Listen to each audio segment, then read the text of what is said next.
Evangelho de Mateus, capítulo 7, versículos 13 e 14. O título diz: As duas estradas. Entrai pela porta estreita, larga é a porta e espaçoso o caminho que conduz para a perdição, e muitos são os que entram por ela. Porque estreita é a porta e apertado o caminho que conduz para a vida, e são poucos os que acertam com ela. Amém, irmãos? Podem sentar glorificando ao Senhor. Irmãos, eu me surpreendo a cada dia da minha caminhada, né? Porque, como os irmãos já sabem, eu, apesar de eu ter aceitado Jesus em 2007, eu levei 9 anos para realmente me converter. E os meus novos irmãos não sabem do meu testemunho, mas era um testemunho que faltava fé. E hoje a fé é abundante, porque veio através da Bíblia. Como Deus manifestou a sua existência através da palavra. E a palavra de Deus, ela é a única que tem o poder de te dar novas interpretações, novos entendimentos. A cada vez que você lê e novamente passa por um versículo tão pregado e tão batido. E a única justificativa, irmãos, ela também está na Bíblia, porque a palavra de Deus, ela é viva. Ela é eficaz, mais cortante do que qualquer faca de 2 gumes, e ela penetra bem na divisão entre alma e espírito, juntas e medulas. Ela é apta para discernir pensamentos e propósitos do coração.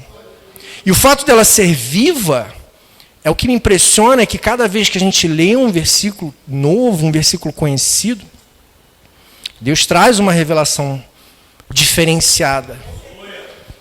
E uma vez eu preguei aqui na igreja sobre esse versículo, porque a salvação ela é individual, e é muito claro aqui. Um pastor da década de 70, bem antigo, ele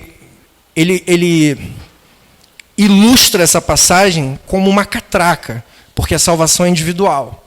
Então, não é um caminho só estreito, é um caminho que você tem uma catraca. A catraca passa um de cada vez. Só que agora Deus me revela, e Deus nos ensina, que não é só a salvação individual que está por essa passagem. Essa passagem fala sobre escolhas. A gente tem, na nossa vida, sempre é colocado diante de nós escolhas. E as escolhas, por mais que elas possam ter várias opções, elas se resumem a 2. Ou é bom, ou é ruim. Ou é verdade, ou é mentira. Ou é de Deus, ou não é de Deus.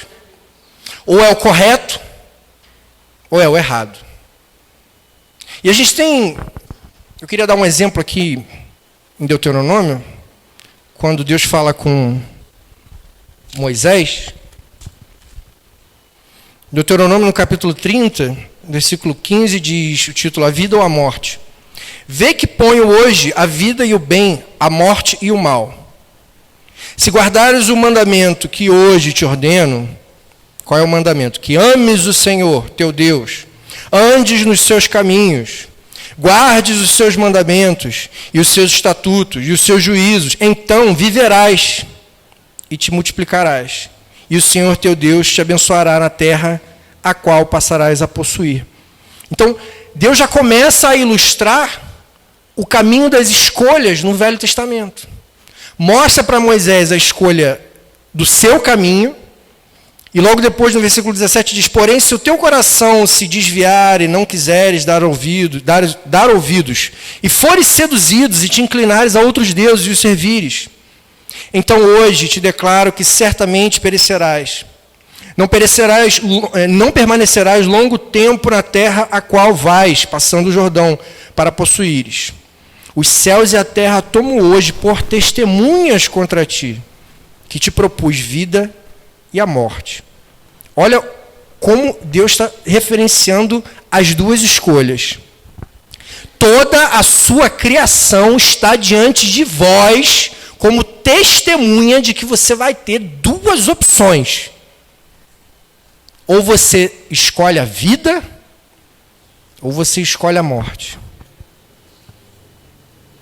A bênção ou a maldição.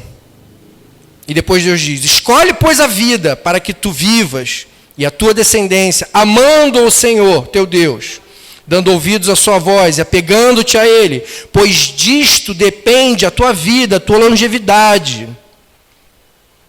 Então, aqui Deus deixa claro que há uma dependência de Deus, não só antes da gente escolher, mas depois da gente escolher o caminho da vida. Há uma dependência sobre o poder de Deus na nossa vida. Há uma dependência e uma cumplicidade da escolha, que a gente precisa escolher Deus e não outros deuses. Da mesma maneira, Josué, no capítulo 24, versículo 15 do seu livro, ele confronta o povo e diz, porém, se vos parece mal servir ao Senhor, escolhei hoje a quem servais. Então, se você não está gostando de servir a Deus, você tem que fazer uma escolha. Ou você serve aos deuses que serviram os vossos pais, que estavam da além de Eufrates, ou aos deuses dos amorreus, cuja terra habitais. Então, tinha duas vertentes de deuses que não eram seguindo a Deus. E Josué foi claro e falou, você tem que escolher. Qual que você vai escolher? E aí depois ele finaliza esse versículo como um jargão cristão, né? Eu e minha casa serviremos ao Senhor. Então nós temos que deixar claro, irmãos, a nossa escolha diante da sociedade. Nós temos que deixar claro para todos a quem nós servimos. Como o pastor mencionou aqui rapidamente, estão querendo baixar um decreto de lei agora para transformar em injúria racial contra religiões de matrizes africanas a pregação do Evangelho. Falar de Jesus, eles estão querendo tornar crime. E não é brincadeira não, irmãos. É um decreto de lei que está em votação na Câmara dos Deputados. E aí? Você vai escolher ficar quieto? Porque, como a pastora lembrou, Paulo morreu, passou sua vida praticamente na prisão, e seu legado está na Bíblia. Eu quero deixar o meu legado como uma pessoa que antes o pecado abundava, mas hoje superabunda a graça de Deus. Porque de todos os erros que eu já cometi, irmãos, todos eles Deus estava comigo por um propósito. Porque hoje eu tenho muita convicção do que eu falo. Muita fé em Deus e na salvação. E busco a salvação. Busco tudo que há no céu. Como os irmãos sabem, eu penso no que a gente vai fazer quando a gente subir. Qual o instrumento novo que eu vou poder aprender. Qual a língua que nós vamos nos comunicar. Quais os livros que eu vou ter acesso, poder ler. Será que eu posso aprender um pouco da história antes da criação? Quando que os anjos foram formados? Posso perguntar a Deus essas coisas? O que eu posso saber? Você já parou para pensar em viver num lugar onde não tem pôr do sol? Onde não há sol? Não há controle de tempo, porque o sol controla o nosso tempo. Um lugar que é iluminado pela glória de Deus. Quais são as propriedades físicas do mundo espiritual?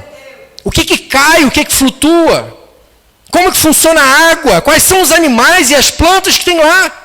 Essas questões, irmão, me povoam o meu interior. É uma vontade de estar no céu, uma vontade de falar disso para as pessoas. Isso é algo que reina dentro de mim. E a gente fica posto nesse contraste. É o contraste que a palavra diz entre a justiça de Deus e a injustiça de Satanás. Porque a justiça de Deus é declarada, mas a injustiça de Satanás não é declarada. E aqui a palavra não diz sobre seguir o paganismo. Não é uma palavra sobre esses 2 versículos em Mateus 13 e 14. Não é sobre a religião e o paganismo. Não é sobre o cristão e o infiel, ou o cristão e o imoral. É sobre a religião verdadeira e sobre a religião falsa. Porque nós temos 2 maneiras de ir para o céu, que é pregada nessa palavra aqui.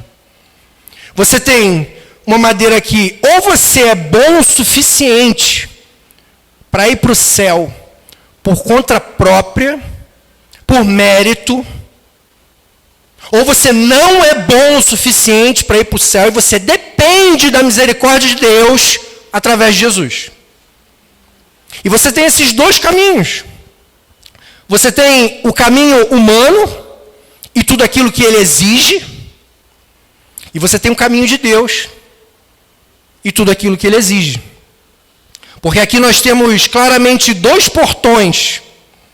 Um é largo, o outro é estreito. Nós temos 2 caminhos. Um é espaçoso e o outro é apertado. Nós temos 2 destinos, ou a perdição ou a vida. E nós temos 2 tipos de viajantes. Os muitos e os poucos. E às vezes a gente fica mais inclinado a procurar igrejas cheias, lotadas, grandes. Talvez essa igreja seja dos muitos. E aí a gente vê uma igreja vazia, pequena.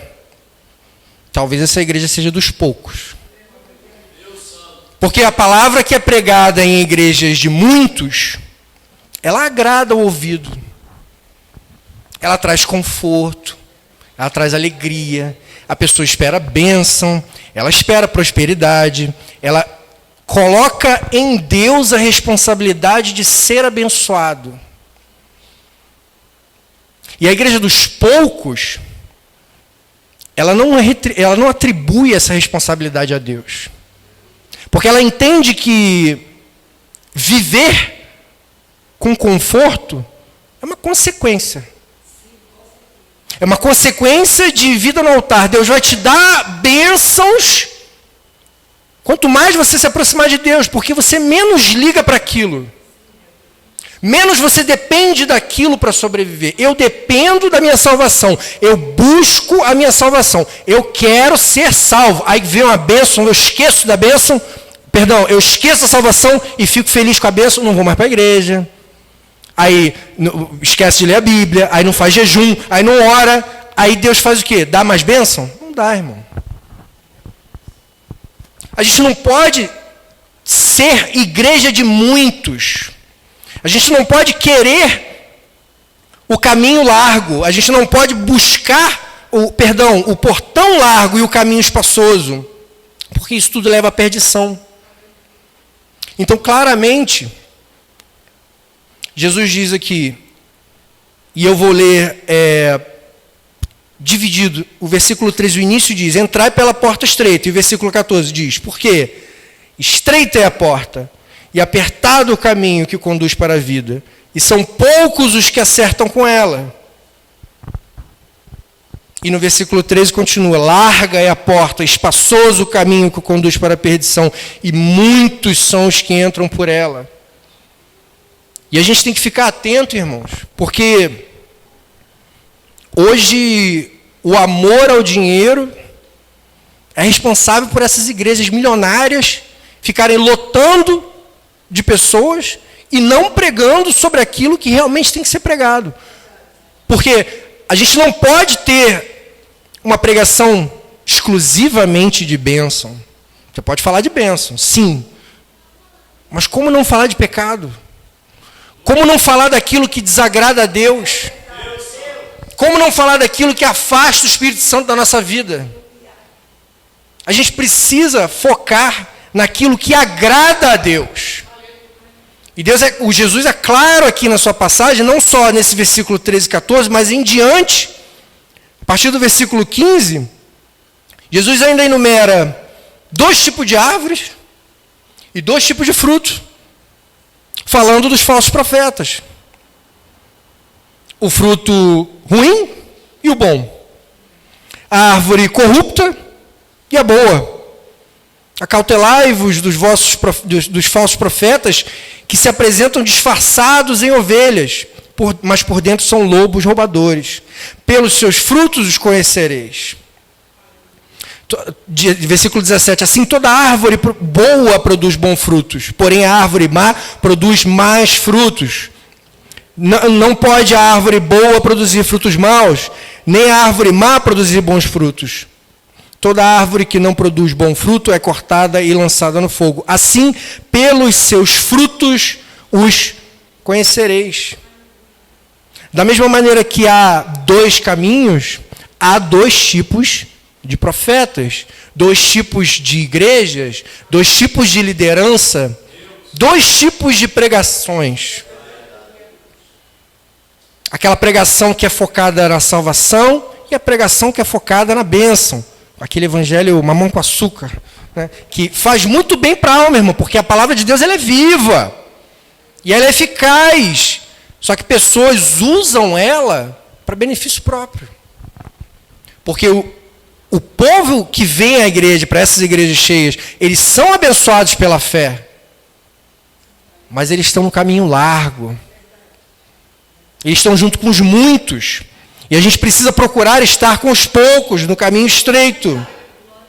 Da mesma maneira, nós temos 2 tipos de fundamentos, ou seja, 2 bases, que são as bases desses 2 tipos de igreja, que Jesus continua no versículo 24.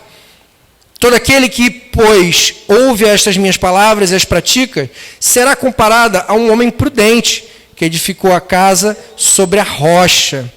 Ou seja, nós temos o homem prudente e a base que é a rocha. E depois no versículo 26 nós temos: e todo aquele que ouve as minhas palavras e não as pratica será comparado a um homem insensato que edificou a sua casa sobre a areia. E a gente nem precisa ler as comparações, irmão, é clara, a comparação é clara.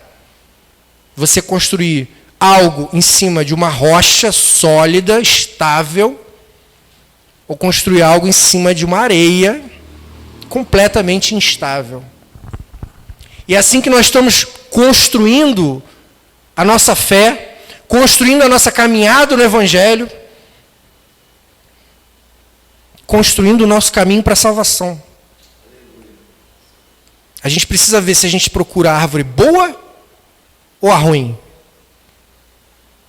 Precisamos procurar os frutos dessa árvore. Pelos seus frutos a conhecereis. E assim nós seremos comparados a 2 tipos de construtores. Um sábio, que é prudente, ou um burro, que é insensato.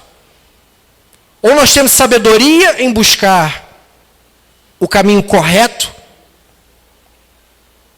ou nós somos insensatos e buscamos aquele caminho instável. Aparentemente, agrada a muitos, mas a gente precisa focar na salvação. Que Deus abençoe a igreja, em nome de Jesus.